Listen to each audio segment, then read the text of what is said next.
Headline edition, July 8, 1947. The Army Air Forces has announced that a flying disc has been found and is now in the possession of the Army. Army officers say the missile found...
From the studios of Blackwater Media in the city of Atlanta, it's time for another episode of the Shadowland radio show. I'm, of course, your host, Dr. William Lester, and I want to thank you for joining me for another installment of the program. Of course, as always, I like to begin each show by thanking those of you who have become new subscribers on YouTube. If you have not heard about the show, maybe this is the first time you've caught the show, go up to YouTube, type in Blackwater Media or type in Shadowland Radio Show. It'll come up, and check out the show. We have archived episodes, full uncut archived episodes going back to June of 2014. These are downloadable as MP3 files, and you can scroll through. Click on the episode tab, and you will see all of the guests and all of the episodes right there. You can also listen to us on our Facebook page. Again, if you're on Facebook, just type our name in, Shadowland Radio Show. It'll take you right there. Scroll down until you just get carpal tunnel syndrome. Just scroll and scroll and scroll. And we have, like I said, going back to June of 2014 episodes. On this edition of the show, we have author Nicole Canfield, and she's been kind enough to join us. And one of the things we'll be talking about, or two of the things, the first is her book Dream Canvas, which is out now, and her upcoming book Familiar Spirits. Nicole Canfield, welcome to the Shadowland Radio Show. Thank you so much for having me. Well, it's a delight to have you. So, I have to tell you and the audience, I found out about you because I was online researching some things about werewolves. Yeah. And you're laughing, so you know where I'm going. All right. Oh, yeah. And I came across something that you had written, werewolves, where did the belief in the werewolf begin? Is there any proof, etc. I just kind of read through it. I said, well, there's something here. And it's like, well, who wrote this? Nicole Canfield. And I just kind of pursued. I said, she may make an interesting guest. She can come on and talk about werewolves. And then I found out, of course, you're an author, so that's even better. So, before we get to your book titles, tell me about this werewolf thing. Why did you what inspired this? Okay. Well, I wrote that article a few years back, probably like 4 years ago. So I've had many since then because I've learned so much about them since then. But I guess you could say it all started when I was a kid, just from reading. It was kind of my escape. Just kind of had a not so good childhood, so I just read and read and read a lot. And I don't know, I came across werewolves in some book, and it just kind of struck me. And ever since then, I had all of these dreams about wolves. Really? Yeah. And actually, one of my ancestral names was Wolf, so that kind of spurred me on as well. And so was this because I think, of course, my first encounter with werewolves was through the movies, and then later I read a lot of werewolf literature as a teenager and into college. Did you find a similar level of interest? Did you start looking at these werewolf movies and get excited about that, or what? Yeah, definitely. I've always had a thing for vampires and werewolves, but Oh, more so leaning towards werewolves. okay, I've always been more of a werewolf fan, but okay. I don't know, I think it was in the 90s, the late 90s when they did American Werewolf in Paris, was it? Yes, in Paris. Yes. And I loved that movie. I think, as a teenager, I just loved that movie. I still love it. If it comes on the TV, I still have to watch it. Okay. But yeah, Well, loved now, it. okay. Well, having said that, were you or are you a fan of its predecessor, American Werewolf in London? Okay, I'm not gonna lie to you. Okay. No, no, no. Let's have I it. tried to watch it once, I think. Okay. This was years ago though, because I Okay. knew it was like the first one. Yeah. But I think I got like, I don't know, 10 minutes into it and I was like, I don't know, this is too cheesy for me. Okay. But I think if I gave it a try now, I would probably like it. But Right. Well, yes. It is a thing where you have to watch it and take it for what it is. yeah. And it's very clear. Of course, I didn't even know it because when the movie came out, originally, I was 12. And I remember the trailers on television, the television commercial for the film, and it horrified me. Yeah. It absolutely horrified me. And when you're 12, you don't know that filmmakers inject humor into an otherwise very serious storyline. Right. Yeah. You don't know. It's just a horror movie. No. Yeah. So, yes, there are some very light-hearted, to use your term, cheesy moments in the film. And it's just done for just, I guess, comic relief, because Right. there are some intense scenes in the film. Oh yeah. So okay, so you were not initially a fan of that. So are there other films in werewolfdom that resonated with you? Um, I'm trying to think of a specific one. Okay.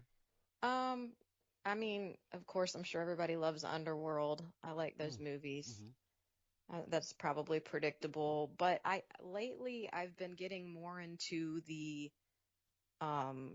like just reading about them and how like the tie to shamanism Yes. and the spiritual aspect of it. More so than like the Hollywood, that kind of aspect of it. The kind of like pop culture Right. way that it's been handled. Yeah, I think there's a much deeper concept to the werewolf than what we're shown, by Hollywood today. So do you buy into that old of course it's an age-old concept of the primal scream or duality, or the question of what exactly is the line that demarcates us from the animals, Right. and all of these type of things. Yeah, I mean, some of the deeper, more esoteric issues. And then, of course, the Native Americans have this, I guess what could, roughly be identified as a similar creature, the skinwalker. Oh, yep. Yeah. And that is a very interesting topic because the skinwalker is so well entrenched in native culture. One has to imagine, the old saying, all mythology has basis in reality. And it begs the question, what is the reality here? Is it possible? Is the concept of shape-shifting, is this merely a construct, a cultural construct, something for the movies? Or is it possible that somehow, some way, it is possible for a person to be transformed into something other than human? What do you think? I've been doing a lot of study on this, Mm-hmm. and I don't know if you've read any of, he's a French folklorist by the name of Claude Lécouteau. Have you heard of him? Yes, I have heard of it, yes. I've read, I don't know, I've torn through like probably most of his books in the past, I don't know, year at least. And one of the first books that I read of his was called, and I might get the exact title wrong, but it was something to the effect of astral doubles and how they relate to the flying witches and werewolves of the past. Wow. Yeah. And this guy is like, I don't know, just he's incredible, his work. But so if you haven't read any of his stuff, I would highly recommend him. But he talks about how, again, with the shamans and, dating back to ancient times, how there were these people who were said to be able to dream, and in their dreams, they were able to, their spirit separate from their body and basically shift into other forms. Okay. And, they said that werewolves were often connected with witches and sometimes were called witches in the past because they were able to shift form into a wolf.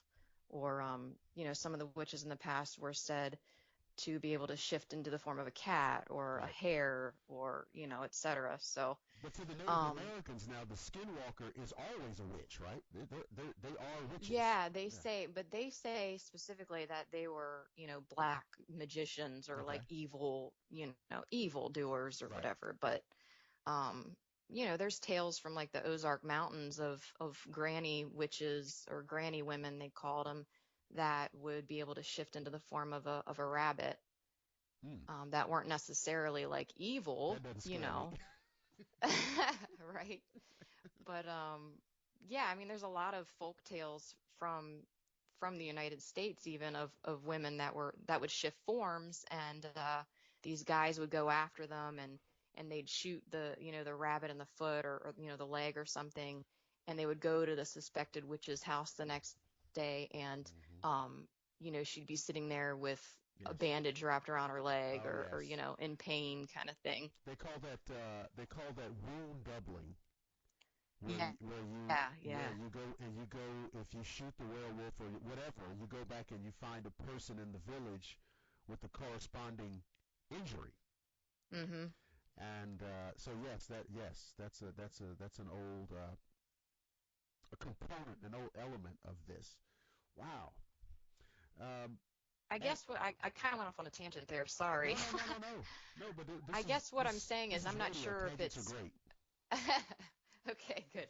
I'm not sure myself. I'm not convinced one way or the other if it's a literal physical thing or if it's like a separate spiritual body, if that makes any sense.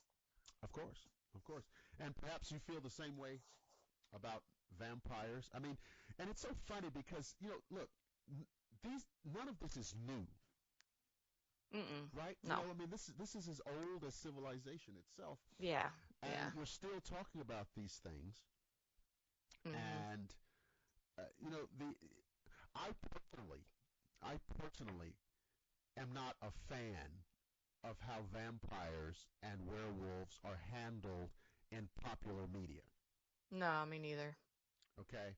That's why it was hard for me to think of a movie. I'm like, Right. Well, I look at these movies as an entertainment product. Right, yeah. Because that's what they are, and that's fine. And so they're going to be good or not. But I think part of it is because I look at these as serious areas of study. And pop media very much trivializes these things. Oh, yeah. This is just disposable stuff. You watch it for a couple hours. and then you switch over to, some reality show. Right. Right? And so I feel the same way about vampires. Have you found that, when you talk about, what's a good vampire movie? And you say, well, right? Uh, I have like a couple older like favorites. Oh, okay. My the first scary movie that I ever was allowed to watch, I think I was 10, which I don't know if that's too young by most standards, but I was 10 and my mom let me watch The Lost Boys. And you know, I know it's crazy, but that's still like one of my favorite vampire movies.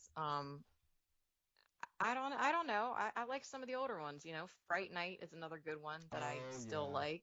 Those, now, let's see, Fright Night and The Lost Boys both came out in 1985, Hmm. originally. So I'm thinking back. I was 17. I remember seeing both of those at the theater. Oh yeah, no, I wasn't old enough to Yeah, go to the theater. I saw both of them at the theater. Now, Yeah. I liked Fright Night. In fact, I mean, to this day, it's one of the movies where I say, oh, yeah, let's watch Fright Night. Hmm. I liked it. I loved, Chris Sarandon and Roddy McDowell. I always love anything with Roddy McDowell. Um, and I did not dislike, what was the other one we said? I The didn't Lost Lost Boys Boys. I did, maybe I with do Kiefer dislike Sutherland. Yeah. Jason Patrick, Kiefer Sutherland, right. Art Carney's in it. Hmm. I didn't dislike it, but it didn't resonate with me. I thought it was a pretty good, mid '80s horror flick. Oh yeah, yeah. Um, and I thought it had a nice little twist ending. I'm not going to spoil it because I know a lot of folks out there. What movie are they talking about? And they're going to go see it, right? Or they're going to go download it, or I guess Netflix, wherever you can see Well, it. I should hope so. It's been out for 30 30 years, years, yeah. right? And what was the guy? The guy passed away last year. Who was the lead Uh, vampire in that film? I can't remember his name. But oh, I didn't know that. he I don't passed know. he passed away. He passed away late last year. Oh, all right. Yeah. Very I good. don't know Very where I good. was. I don't watch a lot of TV, to be honest. Very good So, character actor. It was Herman something. yeah, I know who you're talking You know? about. Okay. I Yeah. have his face in my, like in Exactly. my mind, but Yes. I'll I get don't I'll know. get 400 emails Oh, yeah. admonishing me for not knowing. Yeah. Um, so vampires and werewolves. So now I've got to ask you this question. Now, uh, why is Nicole Canfield a writer? Has it always been like that? Is this a childhood thing, or when did that start? Yeah. Yeah. Like I said, my childhood wasn't great, and so my escape from reality was to read. So I think from the reading, came writing. And when I was a little girl, I just started writing stories. And I remember getting an award for some story I made up about being forced to go into boarding school, and we had to dress like clowns and eat cold oatmeal or something. Sounds great. And they like the teacher thought that was like hilarious. So anyway, but I don't know, it's been my creative outlet since I was a kid. And if I can't write, my world isn't right. Really. And so let's spend a little time talking about Dream Canvas, if you will. Would you? And like you said, I think you told me it was put out last October, right? Yeah. Okay. Can you carry the listeners through this, what they can expect with this book? Well, if you go and look at the description, it will classify it as a contemporary romance. Okay. The only reason it's classified that is because it is mainly a love story, Hmm. but there's a lot of other elements woven into it. It's basically about a young woman who, uh, she's an artist, she's a struggling artist. She starts to dream of this man and begins to paint him, Uh-oh. into She's her artwork. she's stalking him in art. Okay. Yeah, well, she doesn't know him yet. She's just Okay. painting him, right?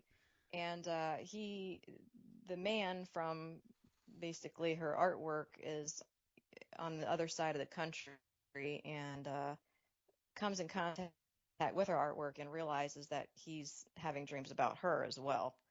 So it kind of mixes in with what they would call magical realism. So there's lucid dreaming, there's tarot reading, things of that nature, like woven into the story, and some humor too. My style is somewhat humorous because it's just more fun that way. So, well, yeah, it's. I mean, it is a love story, but there's a lot of it's a mystical, surreal elements to it. And so, and I put it up, and so they can get it up. People can get this on Amazon right now. And I pulled up this is the Kindle edition. Is there a paperback or hardback edition of this yet?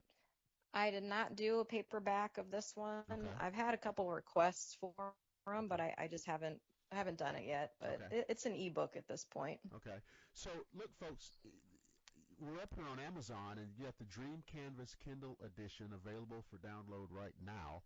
And so please take the opportunity to check this book out. And now, you told me that your next book, entitled Familiar Spirits, is coming out this week, next week. What's going on with that? I'm probably going to be publishing this coming week. I'm finishing the last draft. I just have to run back over like last minute little edits here and there, but then I'll be publishing the ebook next week, and I will be offering a paperback version as well. So, I'm looking at the cover, and folks, you can see if folks can go to your Facebook page, right? And the covers, it's a very cool looking cover. It's almost got the look of these old fantasy novels that I remember as a kid. And of course, with a title like Familiar Spirits, I'm hoping that there's some kind of paranormal or supernatural angle. Can you give us a little heads up or a little preview? You don't have to give away the whole store. Yeah. Oh, yeah. There's a lot of supernatural stuff going on in this one. It's, I guess, a culmination of all my research and all the folklore that I love. I've kind of used as inspiration for the book. But basically, I can tell you there's a family of witches, a lot of mystery surrounding them, and this woman comes home to learn all of this, and there are also some very restless spirits in the home that she has to learn to contend with. And there could be some shapeshifters in there as well, somewhere maybe. We'll have to see. Well, but listen, a family of witches, restless spirit, that's enough right there. That's enough right there. Now, so. If there are shapeshifters in it, I mean, that's just a bonus, but that's enough right there. Wow. So, is it going to be the same kind of deal? People can just go to Amazon and initially, of course, it'll be a downloadable Kindle book. Is that it? Yeah, the first edition I'm putting out will be the ebook, just because it's quicker, to publish as far as that goes. But the paperback book will be published or released shortly thereafter. Yeah. And so, since you're ostensibly finished with this, what do you feel is on the horizon for you? What's coming up? You have something else on the drawing board? What's coming up for you? Well, I plan on doing more. I plan on making it a series just because there's so much to tell of the story. But I'll probably be writing a work of nonfiction in the future too, which will be, I guess, kind of like a collection of my writing on the wee folk, or fairies, as people call them. Yeah, I'm waiting for that one. That's a really interesting topic.